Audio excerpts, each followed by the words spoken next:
inside, so raise your glass.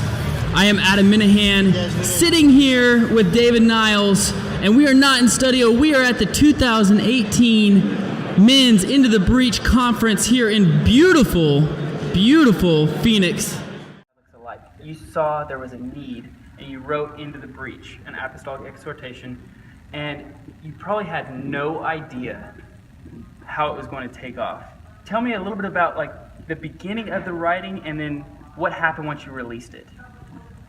Yes, well, I think I've been concerned for some time about a genuine understanding of masculinity and a genuine understanding of femininity. Mm-hmm. And because I had the privilege of working with John Paul II for 9.5 years, I was very aware that he wrote some beautiful things about feminine genius, and those things have appealed to many women.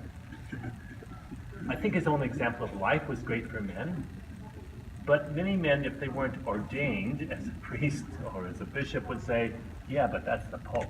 Right. Men. So we needed something for men, I think. So that's how kind of it came about, was that beginning sense that both men and women need in our culture today to have clear sense of who we are, who God made us to be as a man or as a woman. So beginning exactly 3 years ago this month, I called what I call a mini synod on the identity and the mission of men. I invited 4 women, and then there were about 18 to 20 men. And each of them could speak for 5 minutes. They could bring me up to 2 hours worth of written things, but they had to talk about the identity and mission of men. So in that, we started at 9 in the morning, we went to 4 in the afternoon. It was very intense. And there would be just these short presentations, one after the other, 4 of them, and then a lot of discussion for 20 minutes, 10-minute break, and back again throughout the day. And then that was in February, and then on the Feast of the Archangels, September 29th, 2.5 years ago, I issued the Apostolic Exhortation.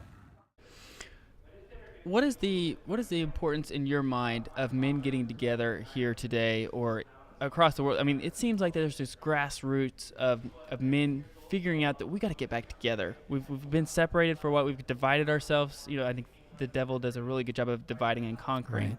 Right. And I think there's this grassroots movement of men getting back together, doing these type of conferences, meeting on mornings before work to get together. What's the importance of that? Well, I think much of our culture is kind of shaming men about being men. Mm-hmm. And I think men like to get together in order to forget that kind of shaming and hang out with another in a group where they won't be shamed.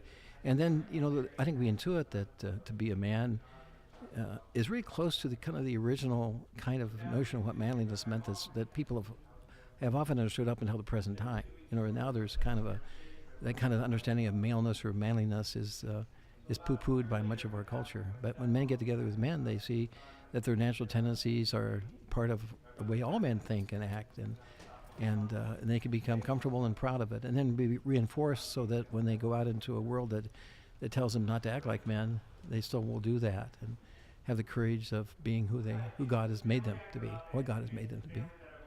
Cheers! Cheers!